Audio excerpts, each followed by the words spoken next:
We are in the second lesson talking about the parables of Yeshua.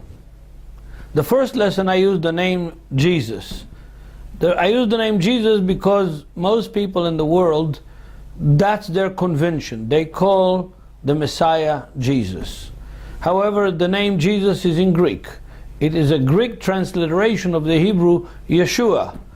And from the second lesson I decided to introduce you to the Hebrew name of what is called in the Western world Jesus, because Jesus is a transliteration to the Greek from the Hebrew.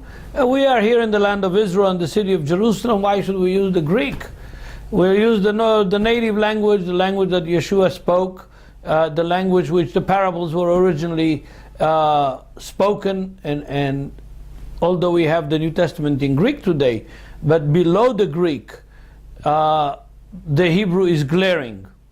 And everybody who studies the New Testament in Greek knows very well that the Greek of the New Testament is not like any other Greek.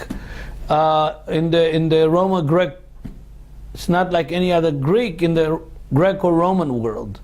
So we are going to return to talk about the parables of Yeshua. And since we are here just a few days before the Passover in Israel, I'm going to start with the parable of the four soils, or the parable of the seeds, the way it is called. It appears again in chapter 13 of the Gospel of Matthew. And before I enter into the New Testament text, I want to tell you something about the Passover Haggadah that is connected with this parable.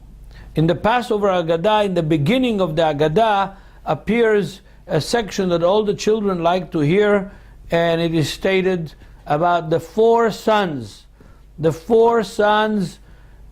the Torah. And they are four: the wise one, the wicked one, the simple one, and the one who doesn't know even how to ask a question.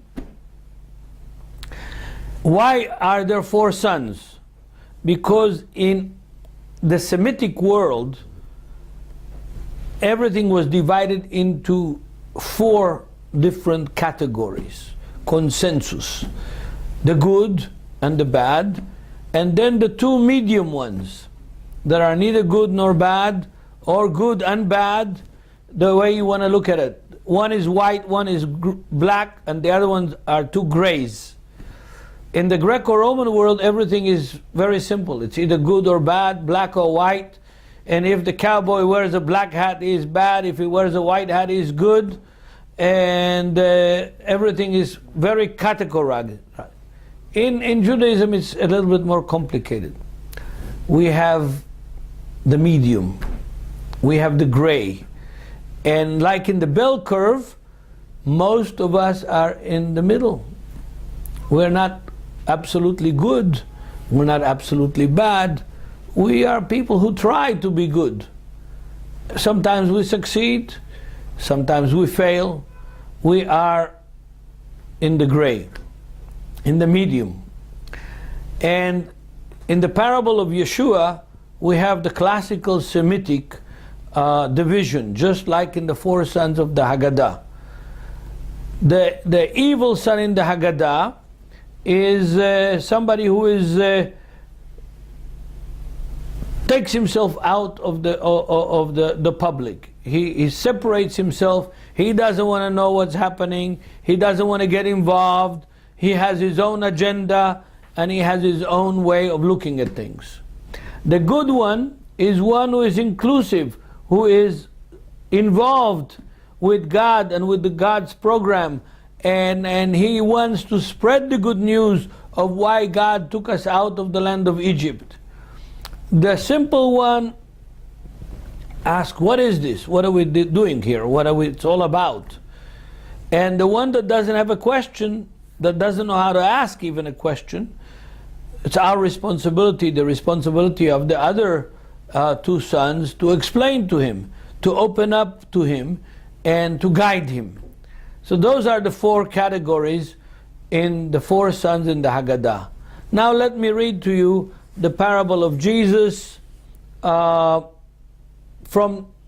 Matthew chapter 13, and I will start in verse 1 as a kind of an introduction of what's going on. That same day, Yeshua went out of the house, and he sat by the lake. Such large crowds gathered around him that he got into a boat and sat in it, while all the people stood on the shore. When he told them many things in parables, saying, a farmer went out to sow the seed, and he was scattering the seed. Some fell along the path, and the birds came and ate it up. Some fell on rocky places where it did not have much soil. It sprang up quickly because the soil was shallow. But when the sun came up, the plants were scorched and they withered because they had no root. Other seed fell among the thorns, which grew up and choked the plants. Still others fell on good soil. When it produced a crop, 100, 60, or 30 times what it was sown. He who has ears, let him hear. That's the parable of Yeshua. And I want to remind you that parables have secrets in them, and usually they're political. The seed in this parable is talking about people, and specifically about the people of Israel, because that's the most common use of the word seed in the gospel. And the context here, Yeshua is not talking to the Baptist church or Pentecostal church or Presbyterian church. Yeshua is talking to the Jewish people, to his disciples. So the seed is the people, and specifically in the context of the first century, people of Israel. And it says in the people of Israel there's 4 kinds of people. There is the wicked, that nothing happens, that the devil comes and snatches it from the pathway. There is the good, that produces good fruit, although different amounts. Each individual has different talents, different gifting, and we know that from other parables of Yeshua. But all the good produce something. If it's 30 or 60 or 100-fold, it's something. And then you've got the 2 middle ones that actually they want to grow. The seed that fell on the rough ground wants to grow, and it grows quickly, and the sun dries it up. Then the seed that fell in the thorny ground, it chokes because of the thorns that surround it and take away his light and his water and his nourishment. But all seeds, except the wicked one, are trying. They're doing their best they can under the circumstances. In Judaism, we look at that as a good thing. Not all 4 are bad. In Western civilization, only one is good. In our way of thinking, even those that tried and are in the medium, they get some points. They get something. Even though they didn't succeed, they tried. For us, this parable is very positive.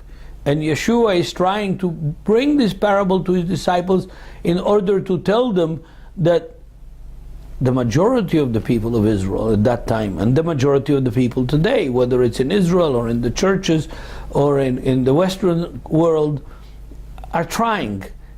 And they're not bad. They're in the gray, but they are not totally wicked, like the one that doesn't want to know of anything. This parable is very, very important, and probably we're going to talk about this parable another time. But for now, I wish you all a happy Passover. God bless you, and keep learning from the wisdom of Yeshua, our Messiah.